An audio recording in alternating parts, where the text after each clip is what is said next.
Many believe life as we know it has changed irrevocably, and that in this seismic shift lies an opportunity to turn things around, improve our world, and make life better for the majority, especially in poor countries. It is time to reboot Nigeria. This is Pivotal.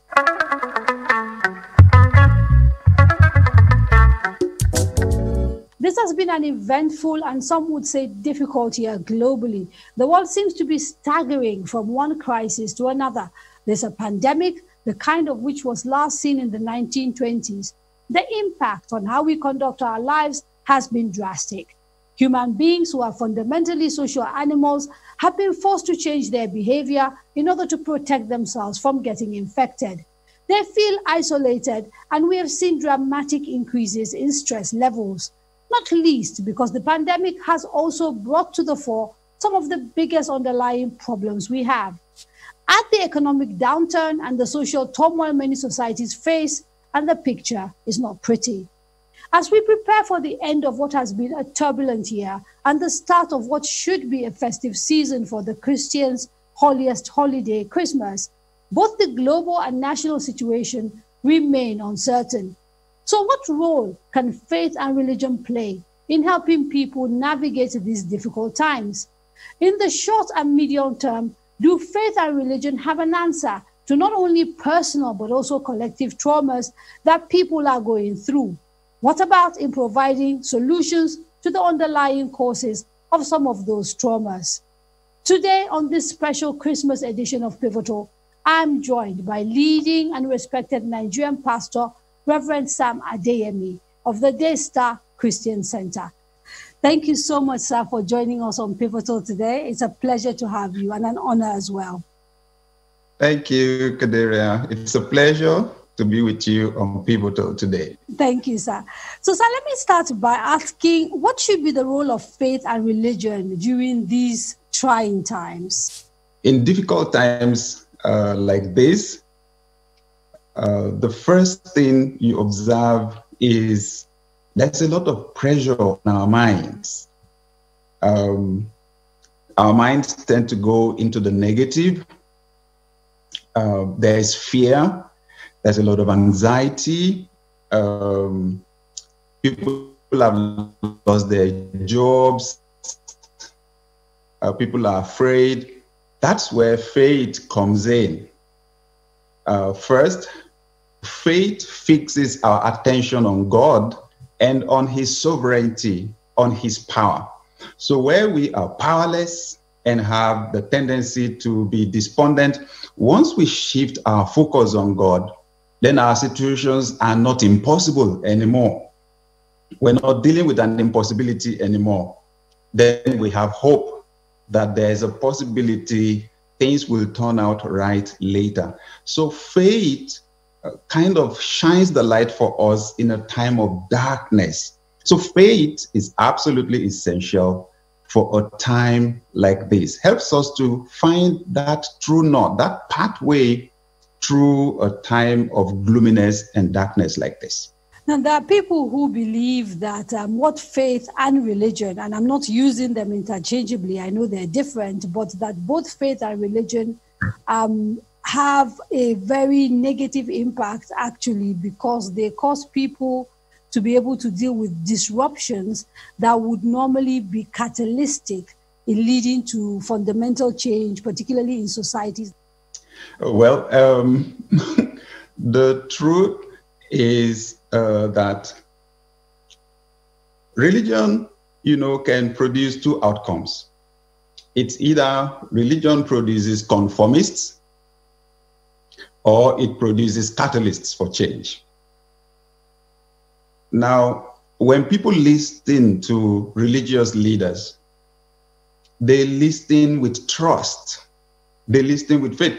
People don't listen to religious leaders the way they listen to politicians, for example. When they listen to politicians, they listen with skepticism. They're not sure whether the politicians just want to win the elections or not. But for religious leaders, people believe they're listening to the representatives of God. That makes it possible for that power, that influence to be abused. Because where the motive of the religious leader is not clean or clear, the religious leader can use that power for manipulation. Okay, at a time like this, in practical terms, what other things can religion and faith do in order to sort of help people navigate these very troubled times? Faith and religion supply some of the most powerful values that drive human behavior. At a time like this, the tendency is for the mind to see scarcity, lack, and because of fear, everybody withdraws. Everybody wants to take care only of themselves. But this is when people need help the most. This is the most important time for us to care for one another. So, for example, at our end in our church, as we approached the lockdown, we realized people are going to be shut in. We knew a lot of people were going to run out of money within a few weeks. They were going to run out of food and so on. So then we bought large quantities of food and put them in the store so that we could distribute as time would go on. Soon after the lockdown started, then we realized even the logistics were going to be difficult since there was no movement anyway. So then we were innovative about it and used our small group system to get the account numbers, of church members, that had run out of money. And then we did cash transfers. And then the second month, we did it again, And then after some time, we began to distribute the food. So first, religious organizations can intervene like that because it's been found that the rate of development of a society correlates directly with how the society treats its most vulnerable people. So you find out countries that have strong welfare programs advance faster than those that don't. What the pandemic has done is essentially to, if you like, unveil some of the biggest challenges that we've always faced. And most of them tend to be rooted in governance. In that case, therefore, what is the role of religion and faith in helping to tackle the fundamental issues that we're facing as a society? And here I'm talking about places like Nigeria, where we've seen a disconnect between people in positions of authority and citizens. I've been studying the responses to the pandemic by different countries. Okay, in the developed part of the world, resources were deployed to assist citizens. Many citizens got checks, businesses got loans to be able to pay salaries and keep people on their jobs, and so on. In Nigeria, it's been a different experience. And it was obvious from scratch, that this leadership structure that we have, where the elite class, composing of a very small fraction of the country, uses political power to channel economic resources to benefit itself and leaves most of the citizens poor, is practically unsustainable. So religious institutions and leaders need to speak out. We need to advocate, for the most vulnerable in the society to be taken care of, for our political and economic structures to be changed, our social systems to be changed, to empower the poor in the society. Of course, the other side to it that I see is modeling. Our leadership culture in Africa has been monarchical in structure. And in a monarchy, the king or emir practically owns everybody and everything. Okay, so let me ask you. And it's more powerful than everybody. We need to change that. So let me ask you, Pastor. Let me ask you, because often when we point to what we consider the complicity of religious leaders, particularly in a place like Nigeria with what is going on, because of their closeness sometimes to people in positions of authority, I certainly know that when it comes to Islam, you get told again and again that power is given by God, and what God has said is that we should pray for our leaders instead of attacking them if things are going wrong. I've had people who are Christian friends tell me that you should give unto Caesar what is Caesar's and to God what is God, and that we shouldn't mix politics with religion. Is this a question of people, just twisting the words of the Bible in order to sort of make political gains? Well, I would say that, one, I agree that power comes from God. The question is, what is the purpose of that power? It is to bridge the power gaps in the society.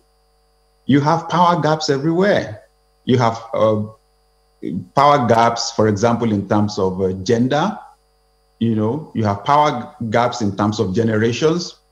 And when I looked at Jesus Christ, I observed when the males wanted to maybe kill a female that had made a mistake, there was a particular scenario where, yes, they said they caught a woman in adultery and brought her to Jesus Christ and said, the law of Moses says you should stone somebody caught in adultery to death. What do you have to say?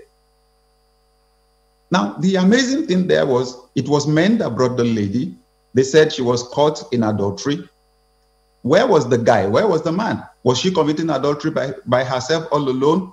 So you had a patriarchal society, that looked down on women. Any of you that is not doing the same thing, that is not committing sin, throw the first stone, and they ran away.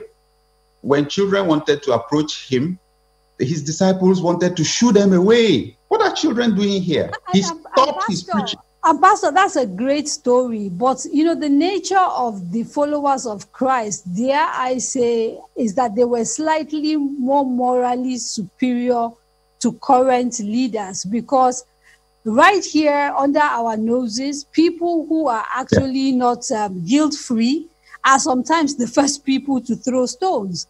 And if Jesus were to be alive today and tell people, let he who has no sin cast the first stone, I suspect there'll be people throwing stones that are very sinful. And so while that story is an amazing story for the society we live in, there does not seem to be any sort of moral compass. It seems to us as if religious leaders who are particularly influential and who have the ability to influence not just those that are in positions of authority, but also followers, don't seem ready to confront some of these problems that are, basically wrecking the lives of their congregation. Yes. So I agree with you. And that takes me back to what I said about the influence of the culture that you evolved from on your thinking and on your perspectives.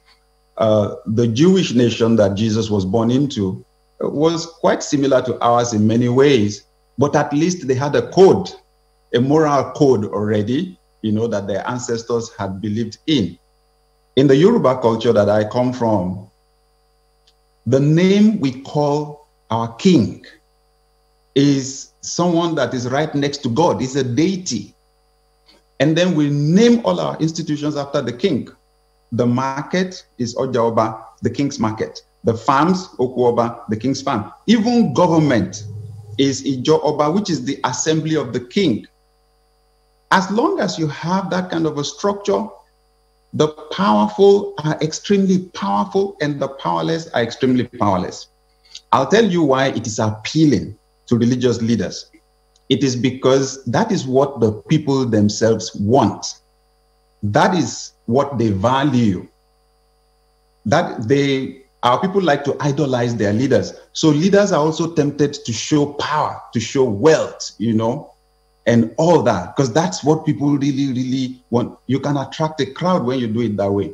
But we must throw the challenge to leaders in our faith institutions. We have to do it differently, okay? We need to practice a new kind of leadership that balances power with humility and that stands on the side of the poor and of the masses. Why is our educational system the way it is in Nigeria, in Africa? When you look at the dimension of it, how humongous it is, you realize it is deliberate. Only a wicked culture will allow kids to be in classrooms where the roof is bad, where there are no desks and seats. I had something many years ago. What goes into a mind comes out in a life. If you want to see the future of a country or a people, just look at the schools, look at the classrooms. So we're not going anywhere if our young people cannot use their minds. Technology is exploding everywhere. So the religious institutions, that's why the old ones would build educational institutions, because they wanted to develop people's minds. We need to intervene positively. Okay, and we're going to take a quick break. When we come back, we carry on the conversation to talk in the short term what Christmas holds during the time of a pandemic and how religion can intervene for positive change, particularly in a place like Nigeria. Don't go away.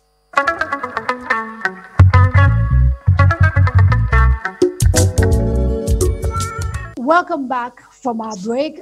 Just before the break, you were talking about how, as a people, we show a total lack of care for education. If you look at the way that we educate our kids, and I think maybe much worse than that, the way we educate them seems to indicate a total care for them as human beings and as people. There are those who argue that part of the problem that Africa has is that we seem to prioritize the wrong things, religion included. So we have too many mosques, too many churches. Can I put it to you that perhaps there are too many churches and too many mosques in Nigeria? I will agree, yes, that we could do with a whole lot more factories, industries, schools, and other institutions like that. Again, it's a cultural thing. And the challenge is that we've got to be able to identify the platforms that shape culture and evolve developmental culture altogether. African culture essentially believes that the world is controlled by invisible forces, and they are overwhelming forces. And you get by in this world by appealing to those forces. That would take me to a portion of the scriptures. Paul the Apostle in 1 Corinthians chapter 1 said, "The Jews seek for signs, the Greek seek for wisdom." Now, those are two underlying ideologies that drive the world. The Jews seek for signs. That's the part of the world that believes in the spiritual, in miracles, in the invisible. Then he says the Greek seek for wisdom. That's the part of the world that values logic. Africa happens to fall into that side that values signs, the supernatural miracles. We're very weak on the use of the mind. When you understand the laws of aerodynamics, you can create an aircraft. We need to bring that dimension in, or else Africa cannot develop without the development of our minds. Do you agree with the notion that the Abrahamic religions, are foreign and therefore not likely to help us, realize ourselves fully in the way that maybe we could have had we stuck to our own traditional religions? And people who argue this points to places like Japan, where Buddhism continues to thrive, the Shinto worship, places like India, where there are Hindus, and the fact that Africa appears on the surface to be the one continent that has sort of giving up its traditional religions wholesale and adopted foreign religions. The truth is the values of the Abrahamic religions have fueled development in our world. Many of the countries that have developed actually also imported the Abrahamic religions and their values. Christianity and Islam have fueled education to a large extent, and science and civilization. So those parts of the world, for example, in Asia, where you've had development, when you study their development very well, you find out they actually went to import the values from Western civilization without destroying their own culture. They tweaked some parts of their own culture that did not aid development. The problem with Africa is not the religions. The problem is the way we practice the religions. I ask people, for example, how come the UAE is developing so fast? How come Saudi Arabia is developed to a large extent?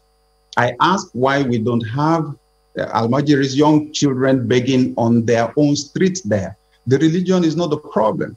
The religion is Africa's leadership culture especially. And the fact that we've not been willing to let go of this leadership structure because it feeds our ego and gives a few people the capacity, to just be stupendously wealthy and powerful. We are actually exploiting the Abrahamic religions to impoverish people. We need to bring the truth out right now. The religions are not the problems.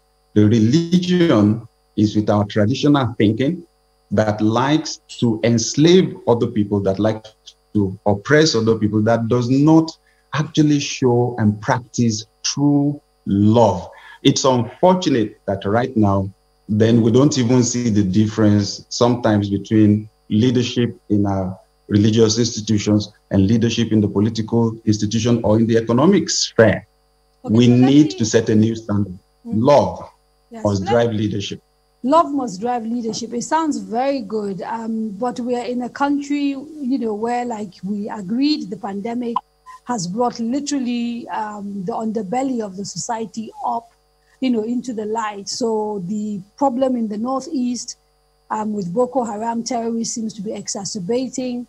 The Northwest is facing acute problems with kidnappers who are killing, rustling cattle and doing all sorts of atrocities, causing mayhem. In the South, we have court clashes. Even the Southwest, which is sort of relatively peaceful compared to the rest of Nigeria, has sort of pockets of major problems. Just last week, a monarch was kidnapped and killed on his way back from a Council of Oba meetings. So my question to you is, in light of all of what we are seeing now, the turmoil, including also economic issues, how hopeful are you about the fate of Nigeria? Our circumstances want us to believe that success is scarce, that there is scarcity. But when we bring God into the picture, then our minds are able to conceptualize abundance. We need that faith for progress. So I've experienced a lot in my few decades in Nigeria. My heart has been shattered many times. My hope has been dashed many times. But once I bring the God factor in, I still see possibilities. The pandemic has exposed, like you said, the weaknesses of our institutions, the faulty values that drive them. It's time now for those that espouse positive values to actually step forward, because those values will be appreciated now. I should appeal to everyone that occupies a leadership position right now, whether in the family, in an organization, or in the nation. Our old system is not going to survive longer. Leadership is going to be embarrassed. Leadership is going to fail, okay? And we don't have to wait until we have massive social unrest. It's time for us to adjust now. Love people genuinely and empower people to realize their potentials now. And finally, sir, what is your Christmas message to people listening? Because it is a special month for Christians all over. Thank you very much. I'd like to wish everybody a beautiful and a Merry Christmas. The reality is, it's an unusual year. We've never had Christmas like this before. For our generation, right in the middle of a pandemic, the first thing is for everyone, please don't try to force anything. The truth is, we're dealing with a virus that doesn't have a cure yet. We're grateful. We're hearing the vaccines are coming.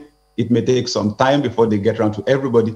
Please stay safe as much as possible. Observe the COVID-19 guidelines. Stay safe. We're going to make it through this season. Secondly, try and be as joyful as possible with your family. You may not be able to do what you did in the previous years. Get albums out, get your phones out and the pictures that you took, and relive beautiful memories. Thirdly, let's remember our neighbors. Not everybody's been as fortunate as we have been. Some have lost loved ones, and some have no food to eat. Let's reach out and share love during this season. And I wish everyone the best Christmas we ever had until now. Thank you so much, Pastor Sam Adeyemi, for joining me today on Pivotal. Wishing you a very Merry Christmas in advance. Thank you.